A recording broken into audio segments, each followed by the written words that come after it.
जिस तरह रिशाद महमूद साहब कह रहे हैं कि मयारी फास्ट बॉलर्स नहीं आ रहे, अभी आपने पीएसएल में देखे होंगे जमान खान कहाँ चले गए, उनको आप लोग खिलाते थे, वो तो खैर T20 स्पेशलिस्ट कहलाते हैं। अब्बास का आपने जिक्र किया, और भी फास्ट बॉलर्स हैं ऐसे। मीर हमजा कहाँ चला गया जो लॉन्गर वर्जन ऑफ क्रिकेट खेलता है। तो आप समझते हैं कि फिर पसंद नापसंद की बुनियाद पर टीम का इंतखाब किया जाता है?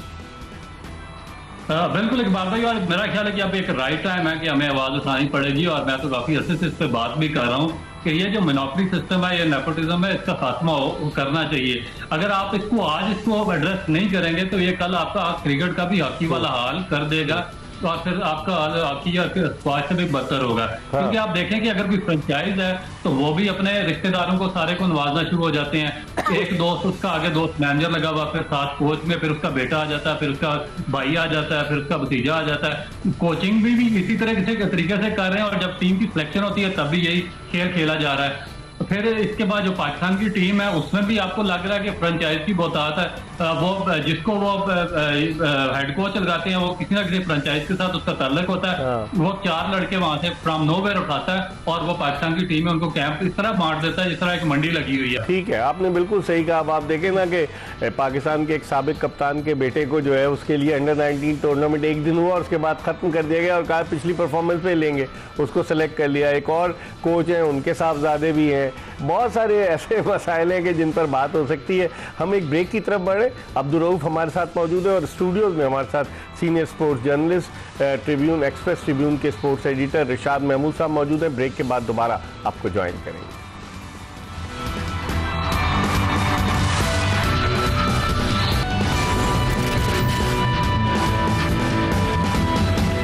ब्रेक के बाद एक मरतबा फिर senior sports journalist Rishad Mahmood और पाकिस्तान के former test fast bowler, qualified coach Abdul Rauf के साथ शो में आपको खुश आमदीद कहते हैं। और ब्रेक पर जाने से कबल जिस तरह से अब्दुल रऊफ बात कर रहे थे कि नेपोटिज्म, फेवरेटिज्म होता है, खिलाड़ियों के बेटे, रिश्तेदार सारे आ जाते हैं।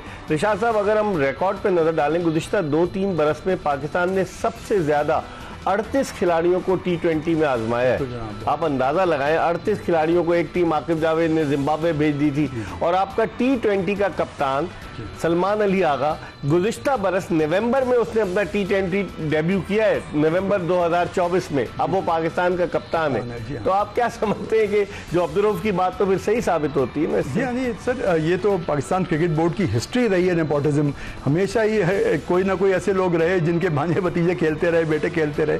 तो ये बड़ी अफसोसनाक एक तारीख है पाकिस्तान की, और इसी वजह से पाकिस्तान क्रिकेट का ग्राफ नीचे से नीचे जा रहा है। और जो मुझे याद है कि यूएसए वेस्ट इंडीज में जो T20 वर्ल्ड कप हुआ था, उससे पहले पाकिस्तान दुनिया की सबसे ज्यादा T20 मैचेस खेलने वाली टीम थी।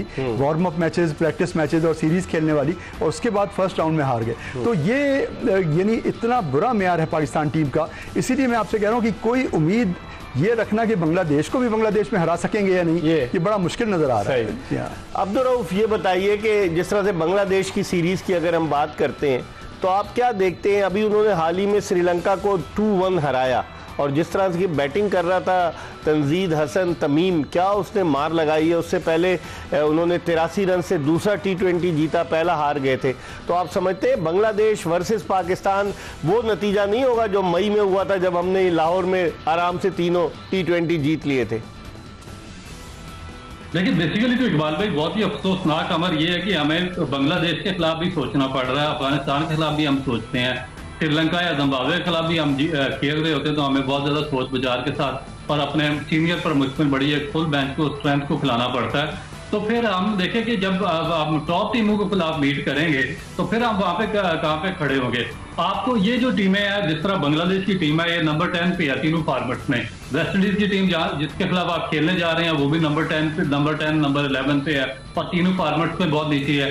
इसी तरह जिम्बाब्वे की टीम है, तो हम कंटिन्यूसली इनके खिलाफ खेल रहे हैं, और इनके खिलाफ भी हम अपनी फुल स्ट्रेंथ से खेल रहे हैं। हम कोई नए लड़कों को इनके खिलाफ चांस नहीं दे रहे, और ना हमारे पास कोई बेंच इतना स्ट्रॉन्ग है कि हम उनको ट्राई कर सकते हैं। तो हमने ये पाकिस्तान को इस जगह पे लाके खड़ा कर दिया कि अब हमें सोचना पड़ रहा है कि मे भी कि बांग्लादेश भी अपनी जो होम कंडीशंस होंगी उसमें पाकिस्तान को टफ टाइम देंगी। तो बेसिकली तो मेरे लिए ये सिचुएशन ही बहुत ज्यादा अलार्मिंग है कि आप बांग्लादेश के खिलाफ भी इतनी ज्यादा सोच विचार करना पड़ रही है। आप क्या समझते हैं, मैं फिर रिशाद साहब की तरफ भी आऊंगा कि इस 15 रुकनी स्क्वाड पर अगर आप नजर डालें अब्दुल रऊफ, तो 5 तो ओपनर्स हैं, ओपन कर सकते हैं। फखर जमान, साइम अयूब, साहबजादा फरहान, हसन नवाज और एक और ओपनर, 5 ओपनर्स इस टीम में आपने सेलेक्ट किए हुए हैं। मोहम्मद हारिस वो भी इनिंग्स ओपन करते थे, तो आप समझते हैं फिर मिडिल ऑर्डर कमजोर नजर नहीं आ रहा आपको इस टीम का? देखिए इकबाल भाई, इश्यू क्या है कि मैं आपको बताता हूँ, जो इनसाइड स्टोरी ये है कि T20 या जो वनडे फॉर्मेट होता है, इसमें क्योंकि बिल्कुल फ्लैट पिचेस होती हैं, बाउंड्रीज बहुत छोटी होती हैं, तो इस पे ओपन करना सबसे आसान काम होता है, क्योंकि बॉल इतना ज्यादा स्विंग नहीं होता, दायरे में सारे फील्डर होते हैं, आपके लिए स्ट्राइक करना या स्कोर करना आसान हो जाता है। इसीलिए मैक्सिमम अगर आपकी टेक्निक हो या ना हो, क्योंकि आपने चलाना होता है, जिस तरह आपने हारिस को देखा, हसन नवाज को देखा है, या इसको फखर जमान को या बाकियों को देखा, तो वो ऊपर से आके स्ट्राइक करते हैं। तो ये कि इन्होंने इजी एक्सेस अपने लिए ढूंढी हुई है।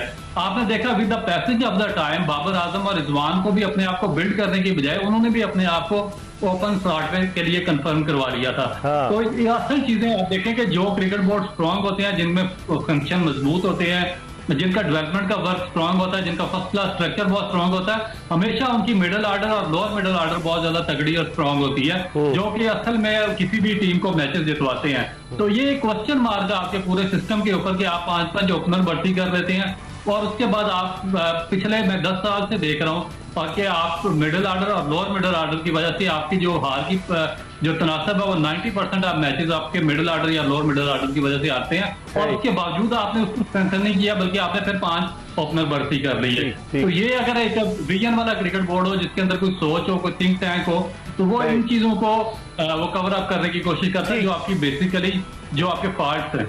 सही।